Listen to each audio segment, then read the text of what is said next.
자, 18일 날 캠프 데이비드에서 한미일 3국 정상회담이 모여서 한미일 동맹 등에 대해서 또 북한의 핵과 미사일 위협에 대해서 공동으로 대처하는 부분을 정권이 바뀌더라도 되돌릴 수 없을 만큼의 알박이를 하겠다라는 캠프 데이비드 독트린이 발표된다 이야기를 하고 있습니다. 오히려 일본을 의식한 한국의 다소 소극적인 움직임도 보이는데요.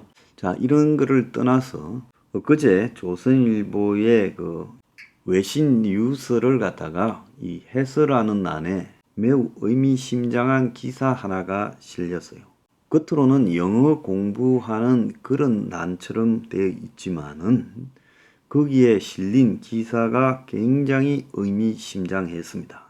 그래서 제가 평소에 생각하는 내용을 많이 담고 있어서 소개를 좀 하면요. 이탈리아의 중국 전문가 프란체스코 시시라는 사람이 세티마나 뉴스라는 그런 인터넷 뉴스에 You say 타이완, I say 코리아. 당신이 대만을 말할 때 나는 한국을 말한다라는 제목으로 기사를 썼어요. 중국이 지금 상황에서 대만을 침공하기보다는 김정은을 이용해서 남침을 갖다가 시키고 손 안 대고 코 푸는 방식을 선택하려고 할 것이다. 그래서 한국은 이론적으로 반도 국가지만 실제로 섬나라와 똑같다. 그래서 다루기 어려운 이복 형제 북한 때문에 대륙과 단절되어 있고 중국의 대만 주변 무력 과시로 중국 쪽에 긴장이 고조되고 있지만 실제로 가장 위험한 과약권은 한반도다. 중국의 대만 침공 그리고 중국이 베트남, 필리핀, 말레이시아, 인도네시아와 남중국 해에서 충돌하는 것. 인도와의 전쟁 가능성도 언급이 되지만은 현재 상황에서 중국은 가장 위험이 덜하고 이롭기는 더한 그런 방식을 택할 건데 그것이 한반도에서 전쟁이다. 북한이 서울에 폭격을 가하며 휴전선 너머로 남침을 강행하면 중국은 손가락 하나 까딱 안 하고 미국 등 서방 세계에 엄청난 충격을 가할 수 있다. 서울 금융시장이 붕괴되면 전 세계 정권시장 마비를 초래하고 그리고 6.25 때와는 다르게 한국이 세계 경제에서 차지하는 비중이 절대적으로 중요한 상황에서 전 세계의 금융 붕괴 쓰나미가 촉발될 거다. 그래서 중국은 군대를 굳이 보낼 필요도 없이 주한미군을 끌어들이는 효과를 보게 된다. 결국은 한국에서 전쟁이 발발하면 주한미군이 그 전쟁에 자동 개입될 거고 중국이 대만 침공하거나 동남아 국가와 남중국에 충돌하거나 인도와의 국경에서 국지전을 벌이면 중국군 투입과 희생이 불가피하고 미국의 광범위한 보복을 초래하고 그래서 중국이 치러야 될 대가가 엄청날 수 있지만은 북한에 김정은을 시켜서 치고 재빠르게 빠지면 그럴 위험이 적다. 일단 남침을 하게 하고 한국 미국과 협상을 통해서 철군하도록 중군이 적당히 중재를 하고 그래서 지역 안보의 불안정성을 굉장히 조성하면 그 협상을 중재하고 북한을 철수시키고 하는 과정에서 중국의 존재감은 과시될 수 있을 것이고 중국은 자기들이 개입한 것을 직접적으로는 부인하면서 모든 탓을 김정은에게 설거머니 미루면 결국 중국의 의도와 속셈을 갖다가 네가 뒤에 범인이지라고 지목하기는 쉽지 않다. 그런데 대만에 지금 중국이 폭격을 하고 상륙작전을 하고 지상 공격을 하거나 인도와 직접적으로 지상에서 충돌하거나 이런 것보다는 북한의 김정은에게 사주를 해서 남침을 시키는 것이 중국 입장에서는 훨씬 합리적이고 현실적이다. 그래서 당신은 대만이라고 말해도 나는 한국이라고 말하는 것이다. 라고 돼 있어요. 자, 한국의 금융 시스템을 갖다가 지적을 하고 있습니다. 북한군이 서울에 대해 폭격을 하고 휴전선 너머로 보병과 탱크를 이동시킨다면 중국에 대한 최소한의 고통으로 서방 세계에 엄청난 피해를 입힐 수 있다. 한국에서 분쟁이 시작되면 한국 금융 시스템이 붕괴되고 이는 다시 전 세계 정권 거래소 붕괴를 촉발할 수 있다. 북한과 중국과의 과거 역사, 북한의 역사를 보면 이 내용 중에 불가능한 시나리오는 하나도 없고 북한과 베이징을 중심으로 긴장이 고조되면서 중국군은 상당히 안전하게 유지될 수 있다. 자, 그렇지만 미군은 직접적인 타격을 받게 될 것이고, 자, 공격이 이렇게 진행된 이후에 북한이 이제 중국의 중재로 협상을 시도하게 되고, 그런 과정에서 매우 불안정한 북한 내부 사정들도 지금 강화시킬 수 있을 것이다.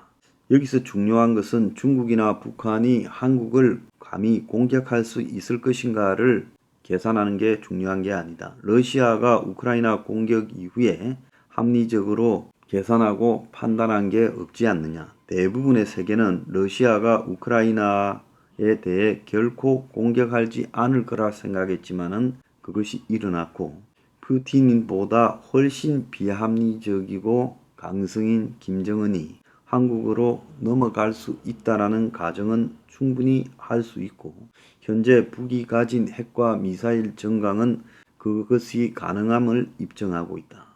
그래서 추후 협상을 기대하며 제한된 범주의 서울에 대한 지상 공격과 폭격은 대만에 상륙해서 중국이 겪는 피해나 적 함대, 미군 함대 등과 교전을 시도하거나 이런 것보다 훨씬 더 합리적인 판단이다. 그래서 대만에서는 중국이 실패할 가능성도 있고 또 더 광범위한 보복을 갖다가 당할 가능성이 있지만은 남북 간에 일정한 제한 전쟁을 벌이고 그리고 세계 금융 시스템 붕괴를 유도한 다음에 일정하게 타협을 중재할 수 있다. 자신들은 개입을 부인하고 북한이 했는데 우리가 말려보겠다고 중재자적 위치에 서서 힘을 보여줄 수 있고 자 그렇게 될 경우에 지금 한미일 간의 이런 동맹 구도나 이런 데도 불안이 심화될 것이다.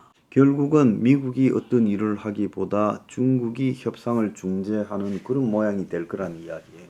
자, 그래서 이 베이징에는 이걸 갖다가 선택할 가능성이 월등히 여러 가지를 계산해도 유리하다. 자, 중국이 이걸 사주했다 안 했다를 갖다가 추정하는 것은 무의미하고 중국에 대해서 충분히 의심을 할 수 있겠지만은 또 중국이 그걸 제하지 못했다고 무능을 비난할 수도 있겠지만은 또 중국이 이 북한의 남침이 있은 뒤에 공경에 빠졌어요. 중국을 공격할 수도 중국에 대한 비판이 집중될 수도 있겠지만은 북중 관계를 계산할 때요. 그런데 결론적으로는 북한의 행동을 억제시키는 쪽으로 방향이 집중될 거고 중국이 북한을 말리는 모양새를 떼었을 때는 오히려 중국의 중재력에 더 기대하는 방향으로 돌아가서 결국은 중국이 사주해놓고 중재까지 하는 그야말로 북치고 장구치는 역할을 다 할 수 있다는 겁니다. 자, 지금 한국, 일본, 미국은 북한에 대한 중국의 더 많은 개입을 원하고 있어요. 그래서 지금까지 중국 보고 북한을 제대로 통제해라고 말하고 있는데 막상 중국이 북한에 대해서 사고를 치기 전까지 부추기는 역할은 할 수 있지만 그렇다고 말리는 역할을 하는 것도 한계가 있을 거라고 보여요. 김정은이 벼랑 끝 전술을 중국이 직접 컨트롤한다라는 증거도 없다는 거예요. 그래서 김정은은 중국이 적당히 영향력을 미칠 수 있지만은 그렇지만 적당히 김정은의 존재를 연장시키는 것도 중국의 역할이다라는 부분에서 서로가 서로의 한계를 알고 대응해 오고 있다는 거예요. 그런데 중국이 봤을 때는 지금 한미일이 굉장히 서로가 밀착이 되어서 중국 견제를 위한 캠프 데이비드 협정 같은 걸 갖다가 지금 발표하게 되면 중국의 입장에서는 결국은 북한이 한번 사고를 치고 그렇다고 북한이 엄청나게 파괴적인 그런 일을 당하지는 않을 거라고 중국이 보고 있어요. 한 2, 3일 정도 사고를 치고 그 다음에 중국이 나서서 휴전을 갖다가 중재하고 그리고 미국도 확전을 바라지 않고 미국이 뭐 그 2, 3일 동안에 북한으로 치고 올라가서 북한을 갖다가 초토화할 만큼의 그런 깊숙한 개입을 원하지도 않을 거라. 미국은 어쨌든 북한 사태를 빨리 스톱시키려고 노력을 하겠다. 6.25 때도 미국이 북한을 끝내려고 한 게 아니라 나중에는 중국이 개입한 한국 전쟁을 적당히 마무리하려고 38선 근처에서 오랫동안 소모전만 했지 치고 올라가려고 하는 노력도 하지 않았고 그리고 만주 폭격을 주장하는 메가들을 이 옷을 벗겼어요. 그러니까 막상 한반도에서 터지면 미국은 극히 제한된 개입을 하려고 할 거고 빨리 일이 수습되기를 바랄 거고 미국이 북한과 직접 협상 능력이 없다라는 것은 알고 있기 때문에 결국은 중국의 중재에 의한 휴전이 성립될 거다는 거죠. 그러니까 여기서 우리가 알아야 될 거는 이 가능성이 중국의 대만 침공보다 훨씬 높다. 즉 중국이 북한을 부추겨서 남침을 하게 하고 그리고 세계 금융 시스템을 붕괴시킨 다음에 스톱시킬 가능성이 높다라는 겁니다. 그렇게 되면 중국 입장에서는 그야말로 김정은에게 일정하게 지원만 해주면 되는 거고 손 안 대고 코 푸는 격으로 모든 문제들을 해결할 수 있다. 중국 내부의 긴장감도 조성할 수 있고 대만이 그런 전쟁 모습을 보면서 중국에게 조금 더 기울게 만들 수도 있고 또 중국 내부에서 지금 경제적 위기를 세계 금융시장의 붕괴로 이렇게 끌고 가면서 희석시킬 수도 있다는 겁니다. 그래서 이런 이 프란체스코 시시의 평가에서 바라본 저 해설은 굉장히 가능성이 높은 시나리오다라는 거예요. 중국이 북한에 대해서 통제하는 게 아니라 북한이 남한을 침공하도록 지지하는 쪽에 설 가능성이 매우 높고 러시아가 우크라이나를 침공했을 때 중국이 초기에는 지지를 했죠. 전폭적으로. 그러다가 지금 러시아가 그만한 상황을 내지 못하니까 지금 휴전을 중재하는 쪽으로 돌고 있다는 겁니다.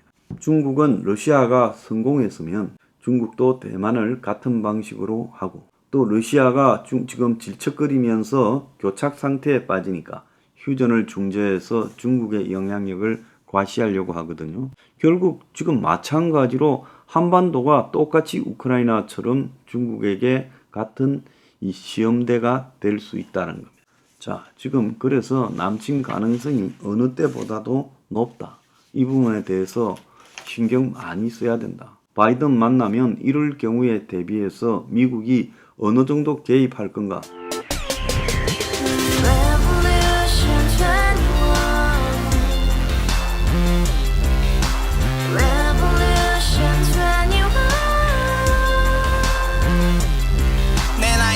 월세 30 코인빚만 300 서울에 온지 벌써 10년 아둥바둥 버텼지만 여전히 난 반지 하에 제왕 곰팡이 연문제약 내 미래는 깡통망통 완전히 폭망 고시원 창문만큼 작아진 내 꿈 연애 결혼 내 집 모든 게 헛꿈 1년 전 떠난 여친 울며 말했지 같이 써봤자 평생 가본 게 꼭꼭꼬라지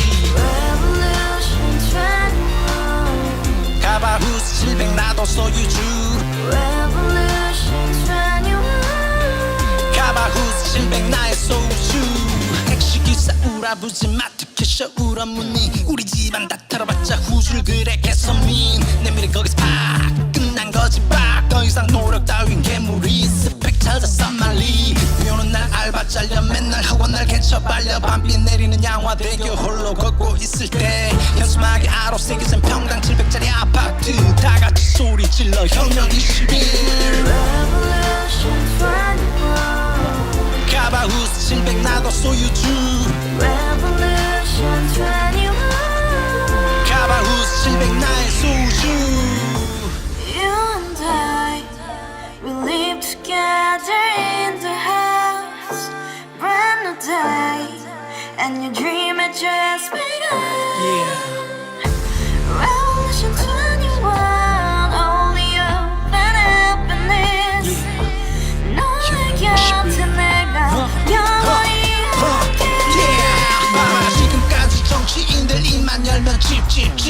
소리 멍멍멍 쳤다 하면 뻥 잘난 부모 만나 잘난 학교 나오면 뭐 하나